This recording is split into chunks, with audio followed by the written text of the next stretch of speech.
فبأي آلاء ربكما تكذبان وصینا الانسان بوالدیہ، وصیت کر دی ہے ہم نے انسان کو اپنے والدین کے ساتھ اچھا سلوک کرے۔ وصیت کا لفظ بہت سخت لفظ ہے، یہ نہیں فرمایا کہ ہم نے حکم دیا ہے انسان کو یہ کرے۔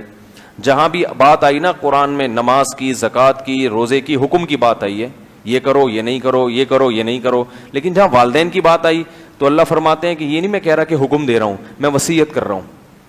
وصیت کسے کہتے ہیں پتہ ہے؟ مرتے ہوئے جو ہم کہہ کے جاتے ہیں۔ بھائی جب ہم دنیا سے جا رہے ہوتے ہیں اس وقت جو ورڈنگ ہوتی ہے، جو باتیں کہہ کے جاتے ہیں، وہ باتیں کیا کہلاتی ہیں؟ بھائی میرے ابا نے یہ وصیت کی تھی تو میں اس کو کسی قیمت پہ چھوڑ نہیں سکتا۔ تو وصیت کی جاتی ہے اس حکم کی جو آپ کی نظر میں بہت اہمیت کا ہم، کیونکہ مرتے ہوئے آپ ادھر ادھر کی باتیں نہیں کرو گے۔ اب آپ دنیا سے جا رہے ہو، ڈاکٹر نے کہہ دیا آپ کے پاس 3 منٹ کا ٹائم ہے، یا آپ پھانسی کے پھندے پہ جا رہے ہو، آخری خواہش پوچھی جاتی ہے نا، کیا ہو گیا بھائی؟ آخری خواہش پوچھی جاتی ہے کہ بتائیں مرنے سے پہلے کیا چاہتے ہیں؟ تو آپ چھوٹی موٹی باتیں نہیں کرو گی، یار میں یہ چاہتا ہوں کہ ایسا ہے کہ صبح میری جو بڑی بچی ہے اس کو ناشتے میں 2 پراٹھے کھلا دینا وہاں سے لا کے، اور وہ ہے نا اس بیچارے نے کئی دنوں سے برگر نہیں کھایا، میرا وہ منجلا بیٹا، اس کو کل ضرور برگر کھلا دینا، اور ہاں ایسا کرنا وہ گاڑی میں غلط پارک کر کے آ گیا تھا، اس کو صحیح جگہ پارک کر دینا۔ تو لوگ کہیں گے موت کے خوف سے اس کا دماغ کیا ہو گیا ہے، یہ باولا ہو گیا، خراب ہو گیا۔ اس موقع پر تو سلیکٹڈ باتیں کی جائیں گی، ٹائم کم ہے، بہت ہی اہمیت جس حکم کی ہوگی آپ وہ حکم اس وقت اپنے لواحقین کے سامنے بولو نا پیش کرو گے، جس کو ہر قیمت پہ منوانا چاہتے ہو آپ کہ یہ تو کرنا ہی کرنا ہے، اور پھر لوگ اس کو اہمیت سے بھی لیتے ہیں، بھائی یہ تو میرے باپ کی وصیت ہے یار، میں اسے کیسے چھوڑ سکتا ہوں، یہ تو میرے ابا نے کہہ کر گئے تھے مجھے۔ تو اللہ نے لفظ استعمال کیا وصیت، حالانکہ اللہ پہ موت نہیں آتی، یہ بتانے کے لیے کہ مرتا ہوا جتنی تاکید سے کوئی حکم دیتا ہے اتنی تاکید سے میں تمہیں، بلکہ اس سے بھی زیادہ تاکید سے۔ کیوں؟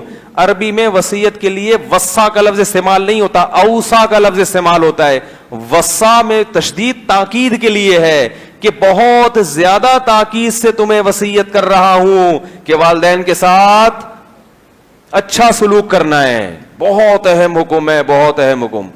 ایک جگہ فرمایا قضا ربک کا، تیرے رب کا فیصلہ ہے یہ کب استعمال ہوتا ہے؟ جب عدالت میں جج کوئی حکم صادر کرتا ہے تو وہ عام احکام کی طرح حکم نہیں ہوتا، وہ فیصلہ ہوتا ہے جس کے پیچھے واپس ہونے کا کوئی راستہ آپ کے پاس، جج کہتے ہیں نا فیصلہ محفوظ ہے، وہ فیصلہ اناؤنس کر دیا جاتا ہے، بس سپریم کورٹ کا فیصلہ ہے، اب یہ ریورس نہیں ہو سکتا۔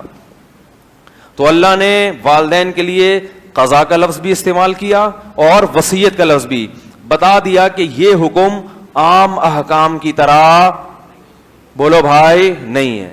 اس لیے بھائی اللہ کا واسطہ دے کے کہتا ہوں نوجوانوں کو، جو مرد ہیں ان کو بھی، جو نوجوان لڑکیاں ہیں ان کو بھی، اپنی ماں اور اپنے باپ کے سامنے زبان مت چلایا کرو، دنیا بھی تباہ ہو جائے گی، آخرت تو ہوگی تباہ۔ بہت کنٹرول کرو، برداشت کرنا سیکھو، برداشت کرنا، اللہ نوازے گا تمہیں۔ اینٹ کا جواب پتھر سے دیتے ہیں، وہی کمپنی میں جب باس جھاڑ پہ لائے گا نا برداشت کریں گے، جاب سے نہ نکال دے۔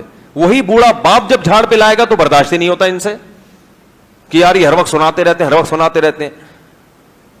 اتنی تاکید ہے والدین کی۔ میں یہ نہیں کہہ رہا کہ والدین ظلم نہیں کرتے، بعض بہت ظالم بھی ہوتے ہیں اور ناقابل برداشت حد تک اولاد کو پریشان کرتے ہیں۔ ایسے موقع پہ جتنا برداشت کر سکتے ہو کرو، بچ جاؤ ان کے سامنے، نہیں ہو کے دے رہا تو الگ ہو جاؤ۔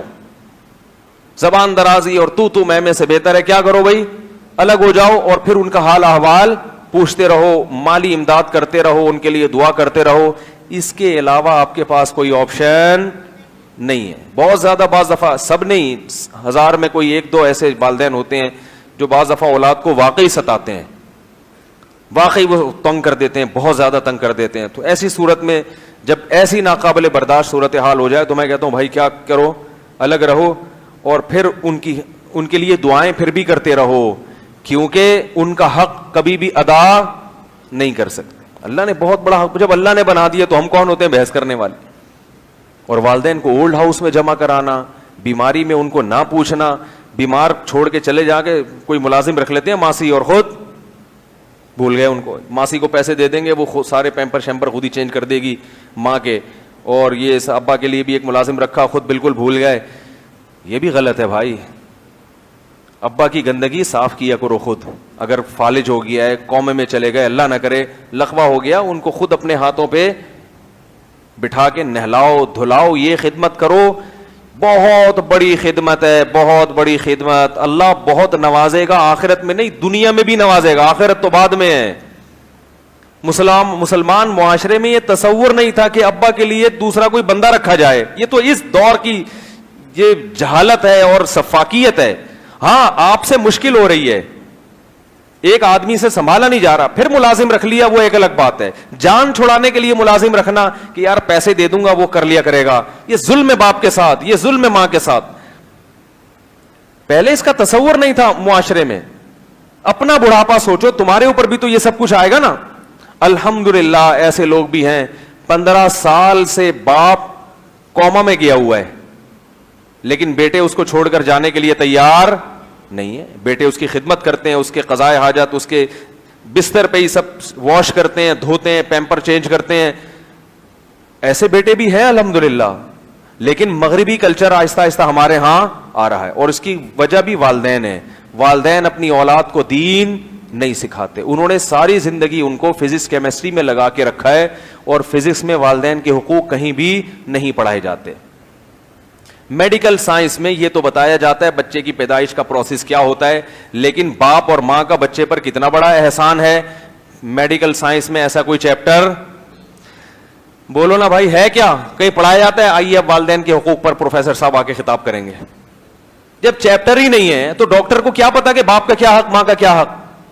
اگر کوئی ڈاکٹر والدین کے حقوق ادا کر رہا ہے تو وہ اس لیے کہ مسلمان ہے, اس لیے کہ مسلمان کلچر میں پیدا ہوا. میڈیکل سائنس نے اس کو یہ چیز نہیں سکھائی.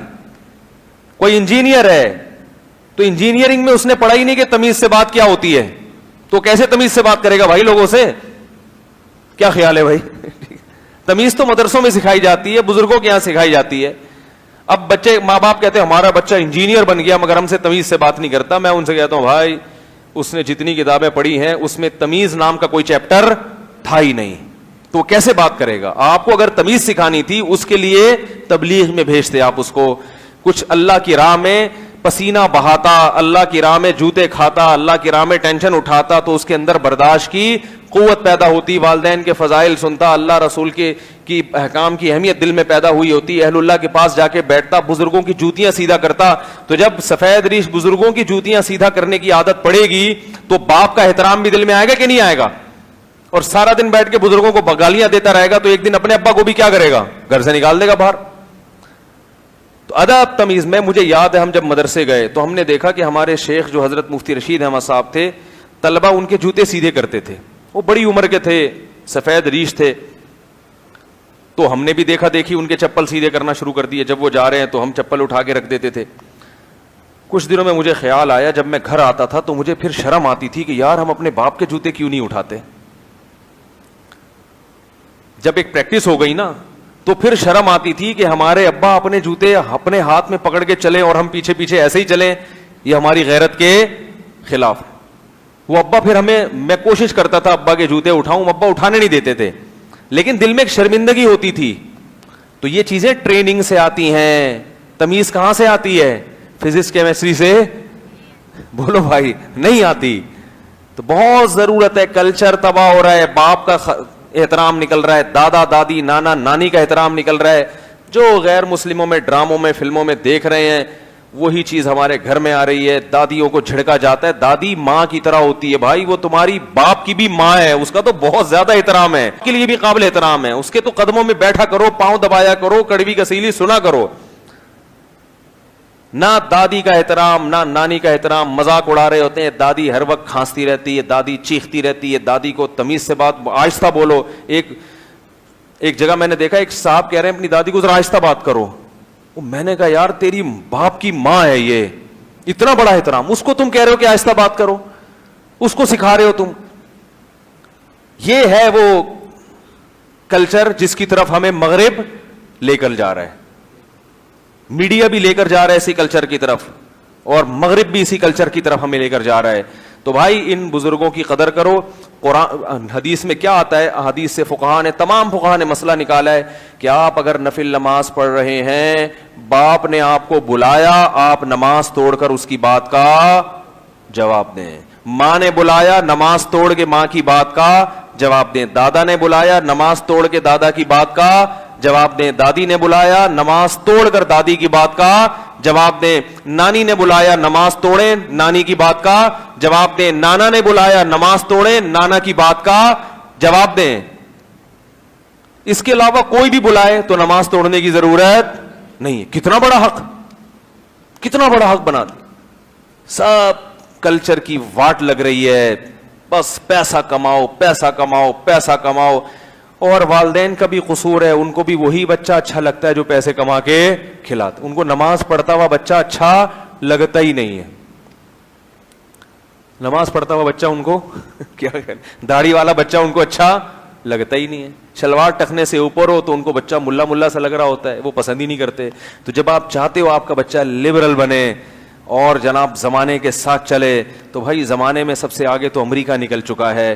تو اگر آپ کا بچہ وہاں پہنچے گا تو سب سے پہلا کام یہ کرے گا, 60 سال ہوتے ہی آپ کو گھر سے باہر نکالے گا کہ آپ کی کھانسی سے ایکچولی جراثیم جاتے ہیں اور آپ نے لائف کو انجوائے کیا. اب ڈیڈی آپ ہمیں بھی لائف کو انجوائے کرنے دیں, بلا وجہ بے وقت کھانس کھانس کے ہماری نیند خراب نہ کریں. تو پھر لبرلزم تو اس کو بولتے ہیں بھائی.